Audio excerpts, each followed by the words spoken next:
Howdy, welcome to your oh so beloved and glorious Mace Valor.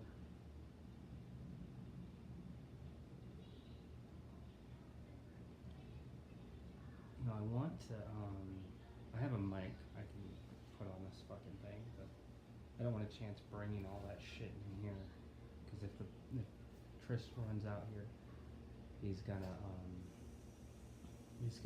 all over it, and that'll cause a very interesting type of chaos. So, this is what I'm making do with right now. Trying to be nice and quiet. If I make too much noise, he'll hear me. He'll run out here and shit. Let me see what I can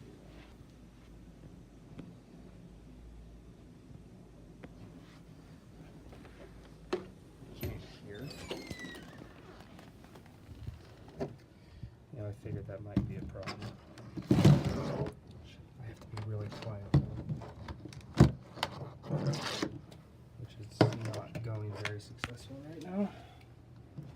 Because if he hears, he's gonna run out here and he sees all this shit, and he's gonna be all up in my grill, which is not a problem, but like trying to stream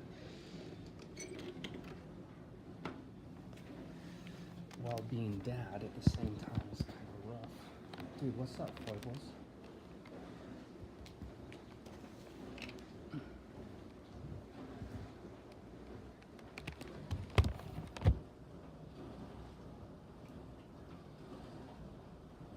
What's pumping? What in the Sam, how are you up to? I'm trying to chit chat with you guys.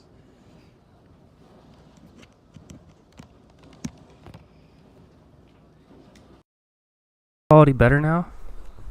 Is it better now? Shit, dude. I need to get a fucking stand case, something for this, because this is killing me. Because I have a Bluetooth keyboard that has a little trowel in it. Hold on.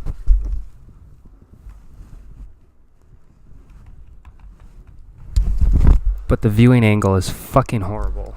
Like, it tilts it like damn near back like that.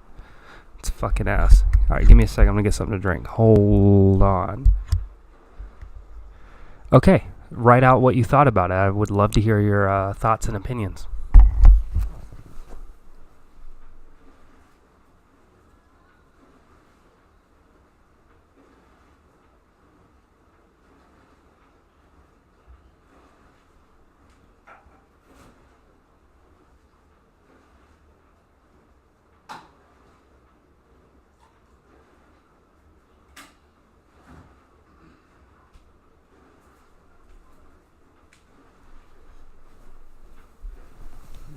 Not water. It's orange juice.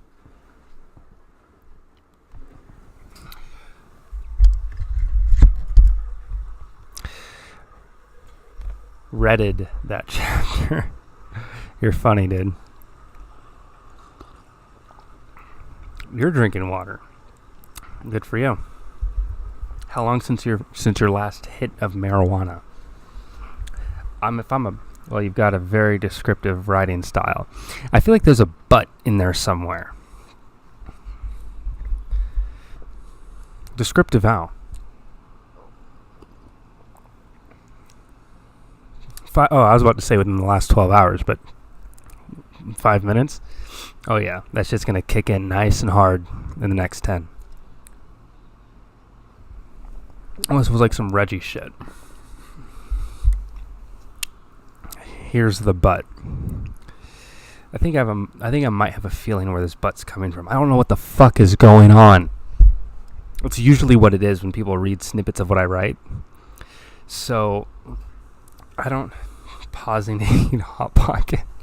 What kind, man? Not the fucking bullshit cheddar and fucking ham, dude. I mean, it's okay, but that's nothing tasty. And you got the fucking meatball, which is alright. Pepperoni is basic as fuck, but it's still good. But I think the best Hot Pocket's probably the Philly cheesesteak one. That's the problem that I come into when I write, because, well, especially something big like this, is I want to present something in its completed form. So given chapter 3, but you don't have chapter 2 or 1 or 2 to go off of, or even, I haven't even shown anyone any of the diary entries, because the diary entries are what kind of help you understand what happened before. So chapter 3, I kind of talked a little bit about what went on to kind of lead them into Michigan, or that particular character, Andrew, him and his family. I kind of alluded at like, oh, shit popped off. Now we're here, and we've been here for basically a year. And it was necessary for him. Whereas with the other character, Scott, the main character, I don't really go into him explaining why he's there. Later on in the book, he does kind of explain what led him to Chicago. But he doesn't like say, I came up here because I was trying to survive the apocalypse. He went up there because he was living in the apocalypse. And there's a huge difference between trying to survive and living. Scott is someone that he has a very big survivalist mentality, but it's not like a crutch, right? So a lot of people are trying to survive in the apocalypse, but the people that are successful in the apocalypse, the people that kind of are able to be more successful than others, are the ones that truly live, are the ones that adapt. And that's kind of from like the main the antagonist perspective. Shaw sees Scott as a dangerous individual, even though Shaw is like the leader of a gang. He's very not intimidated, but he sees Scott as an issue because Scott is an individual that has adapted to this world. He's not doing what he has to do with Shaw just to survive. He's doing it because this is the new normal. And because Scott's fully aware of that, that's what makes him dangerous, because he's adapted to the way the world has changed. Hand in hand with the scripted writing comes a lot of exposition dump. I know it's only chapter 3. You're setting everything up, but not much happened. And hold on. I know it's only chapter 3, so you're setting everything up. Not much happened, and much was explained. Do you dig? Exposition's fucking rough, dude. I would rather talk about shit happening than like describing everything. That's why a lot of the stuff that Andrew talked about was very kind of in the moment, and I wasn't like you'll see it in later chapters, and you'll appreciate why there was that exposition dump, because it's less about Drew talking about, oh, this is why we're here and what's going on, this, that, and the other. When he describes his family, it's from the perspective of someone that's just turned 17. Someone that's kind of been sheltered in. Someone that, like, well, I'm a man now. Let me go out and explore the world. And because he's not being allowed to do that, he has, it's like this weird conspiracy theory thing where he's like, I don't want to go down this conspiracy theory path, but like, unless I'm given answers, I have no option but to. So he's essentially he's an angsty teen. He's a very angsty teen, and not only that, he's fucking very, before the apocalypse, he was in a very, very well-off family. His mother was a senator, his dad was a CEO of a Fortune 500 company and shit, which I don't think I really talked about what his dad did that much in chapter 3. I know I mentioned his mom, mainly to kind of, the reason why I talked about his mom so much is his mom, even in the discussion when they're having breakfast, his mom kind of runs the pants in the family. His dad might be the one that has the most wealth, but his mom is the one with the most power. In the family and outside. I mean, hell, she was a state senator, for God's sakes. So,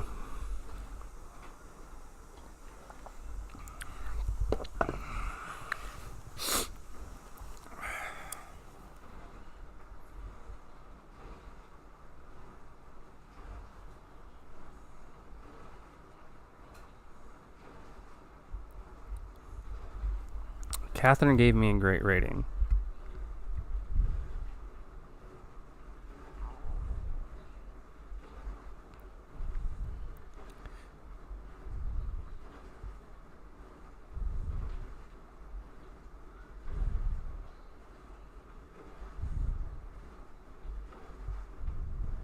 Oh, wow, that was a while ago.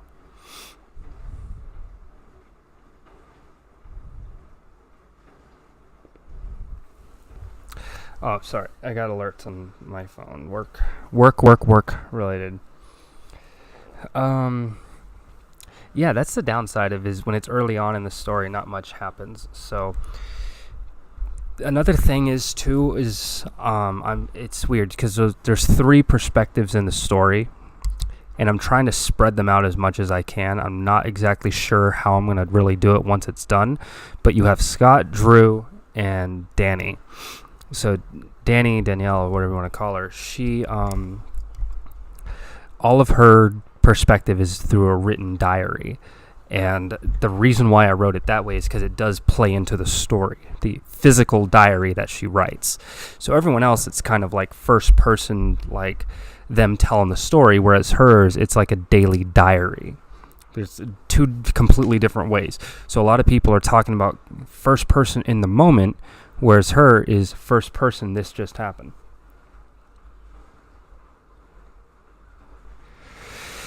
That's the hard part. So on like I'm trying to make it a stream of consciousness thing, but um it's like I'm trying to describe people in the moment but after the fact, which is so fucking confusing. So I think what I'm going to do is I'm just going to write it however the fuck it comes to my mind, and then we'll take care of the different tenses and whatnot when it once the book is done and it's I submit it to an editor. It's the editor's job to pinpoint those things, and then I can make those adjustments as necessary. So like I spent like a good couple months, this is like a year and a half ago when I was writing it, and I kept going back and forth on it's going to be first person's perspective, but technically all the events have happened. And then it was really kind of difficult to write it that way. So then I tried to write it as in the moment as I possibly could. But because everything was so directly in the moment, it was hard for a character to really have any kind of like stance on anything. It was like so in the moment, it was hard to kind of proceed shit forward. So kind of like a weird blend of the two, to where, long story short, it's just first person perspective. The diary makes it so much easier because it's like the diary is very verbatim written like a diary. It's like blah blah blah this day, this is the shit that essentially happened to me, and the person kind of goes in and explains. The diary entries are a lot shorter and they're a lot quicker. There's not as much she doesn't describe characters as much. Whereas with Drew and Scott will describe what the fuck their friends or their people around them look like because it's relevant in that moment.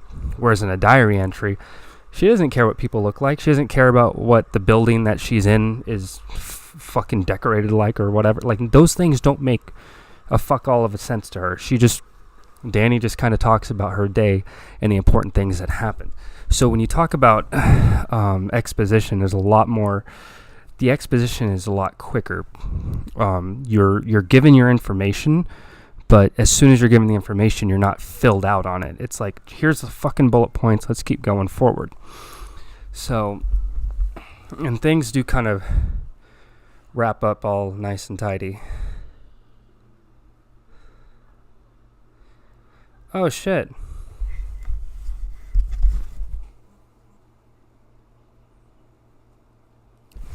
Hey, buddy. Yeah, I saw that. That's pretty cool. You did? Yeah, it looks really cool, bud. Yeah, I saw the picture.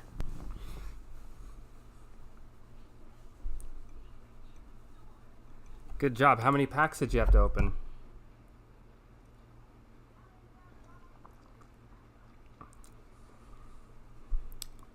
We'll keep it in good condition. Don't bend it or anything.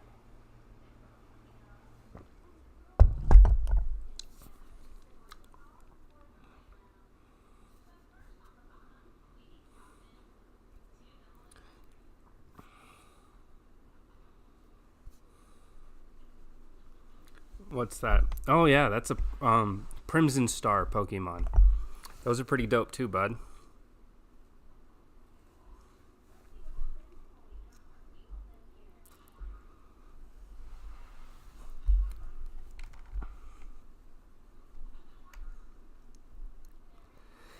How was your flight?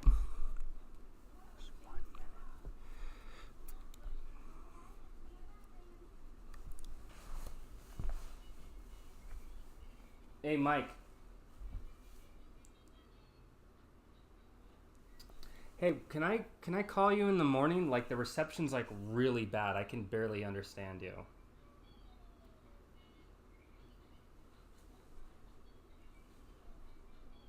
No, no, no. It's fine. It's just like my phone's about to die and all this stuff.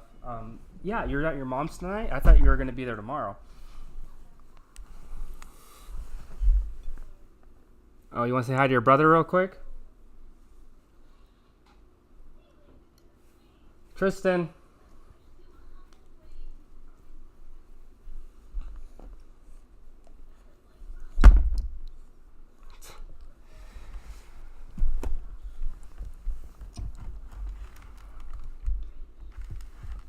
All right, Mike. I'll give you a call first thing in the morning for Easter, okay? All right, I love you.